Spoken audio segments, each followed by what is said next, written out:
Inilah tragedi 8 pekerja Tower Papua. Tragedi mengerikan penghilangan nyawa secara massal yang dilakukan KKB Papua. Pemandangan di luar nalar manusia sempat terekam kamera CCTV selama tragedi ini berlangsung. Dan hanya satu orang yang selamat dalam tragedi ini memberikan kesaksian mengerikan. Kesaksian tentang betapa mencekamnya pemandangan yang dia lihat hari itu dan suara-suara aneh yang sempat terdengar di telinganya.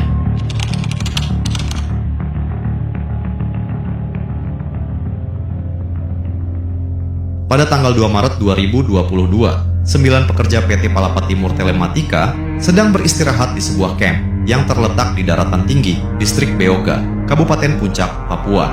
9 pekerja itu terlelap tidur. Sudah beberapa hari mereka bekerja memperbaiki sebuah tower yang digunakan untuk memancarkan signal telekomunikasi bagi warga sekitar. Selama bertugas, 9 pekerja itu harus menjalani hari-hari penuh bahaya. Lokasi kerja dan camp mereka berada di ketinggian 3.000 meter di atas permukaan laut, yang mana suhunya bisa menyentuh 10 derajat, bahkan mendekati 0 derajat di malam hari.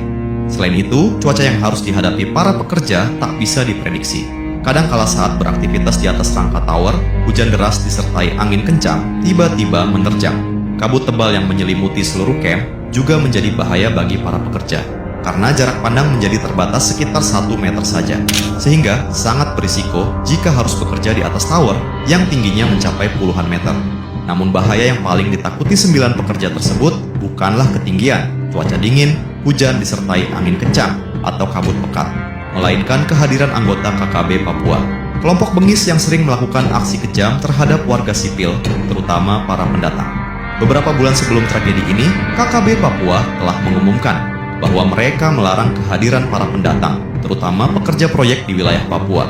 Ancaman itu tidak main-main, bukan hanya menghancurkan proyek. Para anggota KKB bersumpah mereka akan menghilangkan nyawa orang-orang non-Papua yang tetap nekat datang. KKB menyebut semua wilayah Papua sebagai zona perang, sehingga bukan salah mereka jika ada warga sipil yang kehilangan nyawa, apalagi ketika peringatan sudah disampaikan. Di distrik Beoga, tempat 9 pekerja tower beraktivitas, dikenal sebagai salah satu sarang KKB Papua. Hampir setiap tahunnya terdengar kabar serangan KKB Papua di beberapa kampung. Mereka menjarah makanan warga, namun seringkali berakhir dengan penganiayaan atau penghilangan nyawa dengan cara-cara tak manusiawi. Di distrik Beoga, KKB Papua dipimpin oleh sosok bernama Aibon Kogoya. Dia terkenal sangat kejam, terbukti dengan banyaknya catatan kriminal yang tak hanya dilakukan kepada warga sipil, tapi juga aparat keamanan. Aibon dan anak buahnya sering menyerang pos TNI Polri, hingga menyebabkan gugurnya para prajurit. Hal ini menunjukkan betapa mereka sangat berbahaya dan tidak ada yang mereka takuti. Jika mereka sudah menyerang, maka akibatnya sangat mengerikan, seperti yang terjadi di camp para pekerja tower.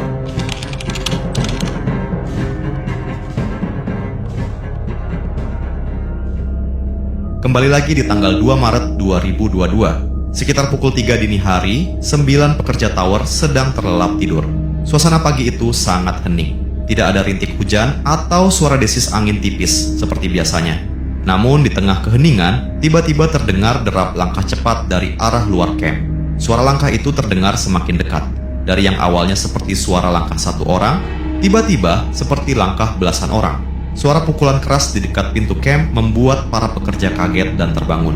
Meski belum benar-benar tahu dari mana asal suara itu, namun di dalam kepala, mereka sebenarnya sudah paham apa yang terjadi. Tetapi para pekerja itu tidak punya cukup waktu untuk bersiap. Hanya beberapa detik kemudian, 10 pria masuk ke dalam camp sambil menenteng senpi laras panjang. Di momen itu para pekerja telah menyadari bahwa mereka sedang diserang KKB Papua. Dengan suara teriakan keras, 10 anggota KKB Papua menyuruh para pekerja untuk keluar dari camp. Namun tiba-tiba, anggota KKB yang memegang kapak dan parang langsung menyerang secara membabi buta. Situasi di dalam camp sempit itu menjadi kacau dan mengerikan. Para pekerja tower berusaha melawan hanya dengan tangan kosong. Beberapa dari mereka ada yang tumbang terkena sabetan parang dan kapak. Ada juga pekerja yang langsung berlari keluar dari camp untuk menyelamatkan diri. Salah satunya pekerja bernama Nelson Sarira.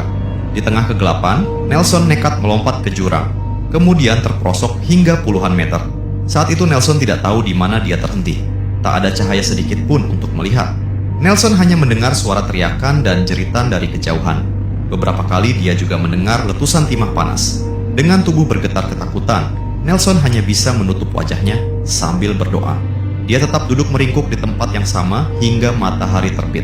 Sekitar pukul 6 pagi, Nelson tiba-tiba mendengar suara bisikan di telinganya. Entah dari mana asal suara itu yang menyuruh Nelson naik memanjat jurang.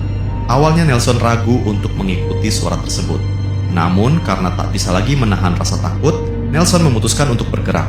Dia meraih ranting pohon, naik perlahan-lahan menuju dataran yang lebih tinggi. Hingga akhirnya Nelson sampai di sebuah bukit. Dan rupanya dari bukit itu, Nelson bisa melihat ke arah camp. Suasana di sekitar camp terlihat sunyi. Tak ada satupun orang. Tidak ada rekan-rekannya sesama pekerja, dan tidak ada juga para anggota KKB Papua. Dengan berusaha mengumpulkan keberanian, Nelson berjalan mendekati camp. Sesekali dia merayap karena takut anggota KKB tiba-tiba muncul. Namun hingga Nelson sampai di depan pintu camp, tidak ada satupun orang yang terlihat. Nelson dengan ragu memasuki camp, dan seketika dia melihat pemandangan sangat mengerikan. 8 rekannya telah terkapar dengan kondisi mengenaskan. Tubuh mereka dipenuhi luka sayatan. Bahkan ada yang tergeletak dengan tubuh yang tidak utuh lagi. Hampir seluruh area di dalam camp dibanjiri cairan merah. Di atas ketinggian 3.000 meter di atas permukaan laut, dalam kabut tebal menyelimuti dan cuaca dingin menusuk kulit, Nelson hanya sendirian pagi itu, bersama 8 tubuh tak bernyawa rekan-rekannya. Dan ternyata, Nelson harus mengalami kejadian lebih mengerikan lagi.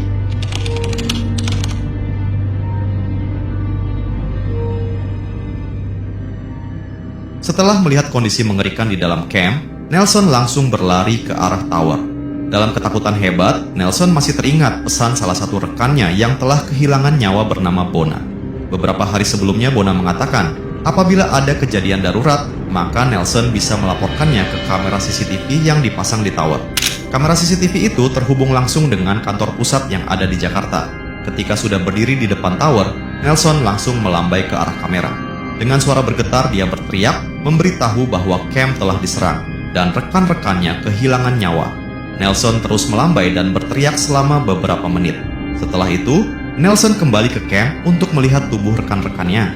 Seharian Nelson terus bolak-balik dari camp menuju tower, kemudian kembali ke camp. Saat hari mulai gelap, Nelson memutuskan masuk ke dalam camp. Di sana dia duduk meringkuk bersama rekan-rekannya yang terkapar.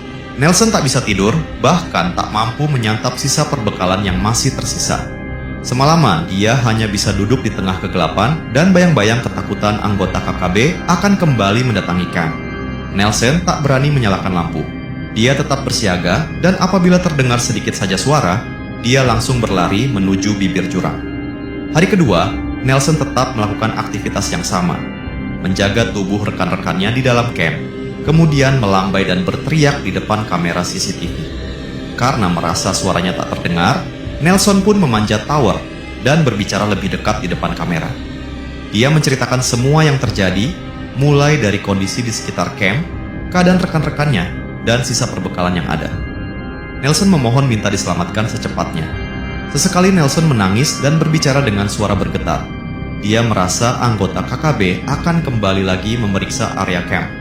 Jika tidak segera diselamatkan, maka Nelson yakin dia akan kehilangan nyawa sama seperti rekan-rekannya.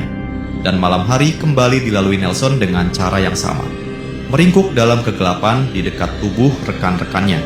Tak bisa tidur karena harus bersiaga mendengar suara sekecil apapun. Dan memasuki hari ketiga, Nelson sudah benar-benar lemah. Kedinginan, kelaparan, dan ketakutan, semuanya menjadi satu menghancurkan mental dan fisik Nelson. Betapa mengerikannya kondisi Nelson bisa terlihat dengan jelas ketika tim penyelamat pertama kali menemukannya.